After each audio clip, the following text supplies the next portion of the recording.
BRS రాష్ట్ర నాయకులు పల్లె రవికుమార్ గౌడ్ మనతో ఉన్నారు. ఆయన అడిగి తెలుసుకునే ప్రయత్నం అయితే మనం చేద్దాం. నమస్కారం సార్. నమస్తే అరుణ్ గారు. చెప్పండి, ఎట్లుండబోతుంది ఈరోజు దిశానిర్దేశం చేస్తాడు కేసీఆర్ అని చెప్పేసి ఇక్కడ కింది క్యాడర్ పూర్తిగా బలంగా నమ్ముతున్నది. ఇక్కడ కేవలం ఓన్లీ రాష్ట్ర నాయకులతోనే సమావేశం ఏర్పాటు చేసింది. ఏ విధంగా ఉండబోతుంది దిశానిర్దేశం అంటే ఏంటి? ఇప్పుడు రజతోత్సవ వేడుకలకి సంబంధించినటువంటిది కనీవిని ఎరగని రీతిలోనే పోయిన 2025 ఏప్రిల్ 27వ తేదీని అద్భుతంగా జరిగింది. ఎలకతుర్తిలో జరుగుతుంది. ఇది ముగింపు వేడుక.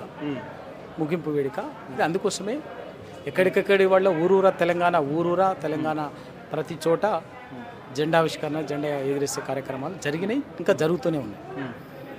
అందుకే ముఖ్య నాయకత్వంతో ఎమ్మెల్యేలు, మాజీ ఎమ్మెల్యేలు, ఎంపీలు, మాజీ కార్పొరేషన్ చైర్మన్లు, పార్టీ జిల్లా అధ్యక్షులు వీళ్ళతోటి ఒక ముఖ్య నాయకత్వంతో ఒక సమావేశం ఇవాళ కేసీఆర్ గారు సమావేశం ఉంది. ఈ సమావేశంలో కేసీఆర్ గారు భవిష్యత్తులో ఇప్పుడు ఉన్నటువంటి రాష్ట్రంలో ఈ 2.5 సంవత్సరాలుగా తెలంగాణ రాష్ట్రంలో జరుగుతున్నటువంటి సామాజిక, రాజకీయ, ఆర్థిక స్థితిగతులు, కాంగ్రెస్ పార్టీ దాష్టికం, వాటన్నిటినీ ఇప్పుడు తెలంగాణ సమాజం ఏ విధంగా ఆలోచన చేస్తుంది, భవిష్యత్తులో మన కర్తవ్యం, తక్షణ కర్తవ్యం ఏందనేది కేసీఆర్ గారు వాళ్ళ పార్టీ నాయకత్వానికి దిశానిర్దేశం చేస్తారు తప్పనిసరి. రైట్. ఇప్పటికీ దాదాపుగా పార్టీ ఏర్పడి 25 సంవత్సరాలు పూర్తి చేసుకొని 26లకు అడుగు పెట్టబోతుంది ఈ రోజుతో.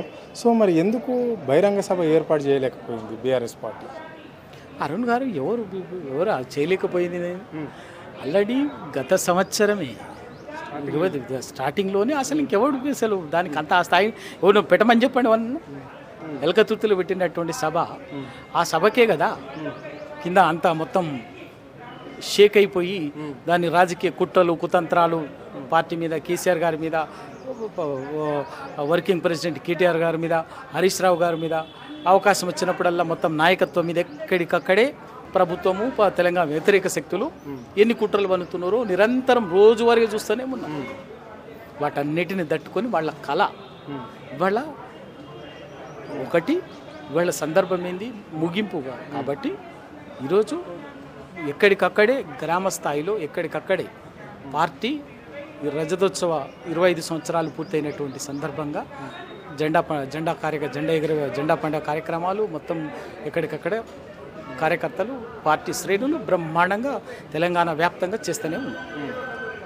కేంద్ర కార్యాలయంలో కేసీఆర్ గారు ఇప్పుడున్న పరిస్థితుల్లో ఈ 2.5 ఏళ్లలో కాంగ్రెస్ పార్టీ చేసినటువంటి దాష్టికం, భవిష్యత్తులో ఇప్పుడున్న పరిస్థితుల్లో భవిష్యత్తు తక్షణ కర్తవ్యం మీద అన్నటువంటి దాని మీద ముఖ్య నాయకత్వానికి కేసీఆర్ గారు దిశానిర్దేశం చేస్తున్నారు కాబట్టి ఉంటుంది.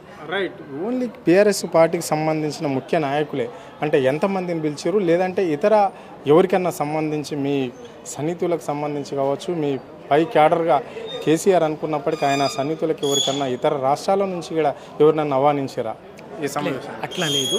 పూర్తిగా ఒక ప్రామాణికంగా తీసుకొని పార్టీ రాష్ట్ర కార్యవర్గం, మాజీ మంత్రులు, శాసనసభ్యులు, మాజీ శాసనసభ్యులు, శాసనమండలి సభ్యులు, మాజీ శాసనమండలి సభ్యులు, ఎంపీలు, మాజీ ఎంపీలు, మాజీ కార్పొరేషన్ చైర్మన్ ఒక స్టాండర్డ్గా తీసుకొని పార్టీ ముఖ్య నాయకత్వం అంతా కూడా పెట్టి అందరినీ ఎంపిక చేసినటువంటి నాయకత్వం వరకే పిలిచి వాళ్లకు నాయకత్వానికి దిశానిర్దేశం చేయాలి.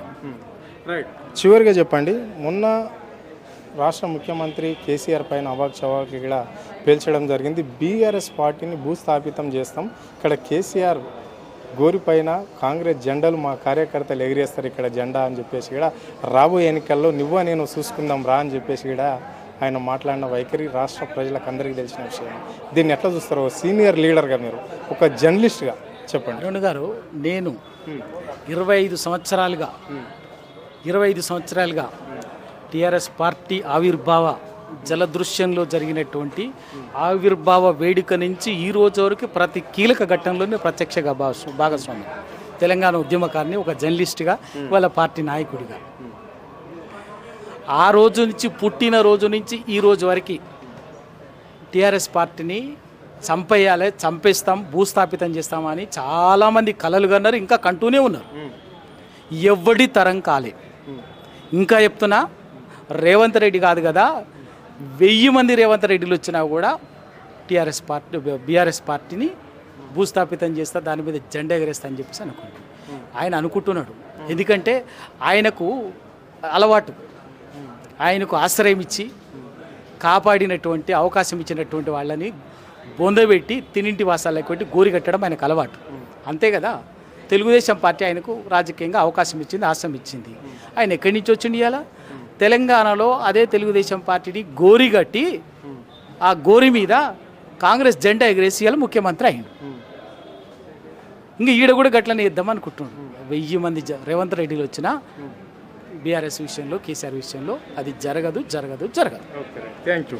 ఇది పరిస్థితి. కేసీఆర్ విషయానికి వస్తే మాత్రము అలాంటిది ఏం జరగదు. రేవంత్ రెడ్డి పగటి కళలుగా అంటున్నాడు అని చెప్పేసి కూడా ఆయన స్పష్టంగా చెప్పడం అనేది అయితే జరిగింది. కెమెరా పర్సన్ కళ్యాణ్, తరుణ్, ఆద్య టీవీ, హైదరాబాద్.